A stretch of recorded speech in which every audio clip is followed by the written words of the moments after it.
അപ്പോൾ ഈവനിങ്ങിൽ നോക്കിക്കഴിഞ്ഞപ്പോൾ ചെരുപ്പ് സ്റ്റാൻഡിനും എല്ലായിടത്തും നിറയെ പൊടി തന്നെ ഉള്ളൂ കേട്ടോ, നിറയെ പൊടി കയറിയിരിക്കുക. അപ്പം ഇപ്പം പ്രത്യേകിച്ച് കാറ്റും കൂടെ കയറി തുടങ്ങിയിരിക്കുന്നത് കൊണ്ട് ഭയങ്കര പൊടിയാണ്.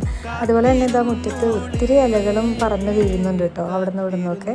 അപ്പോൾ അതും അടിച്ച് വൃത്തിയാക്കി, രാവിലെയും കുറച്ചൊക്കെ വീഴുമെങ്കിലും ഈവനിങ് ആകുമ്പോഴത്തേക്കും കേട്ടോ ഒരുപാട് വീഴുന്നത്.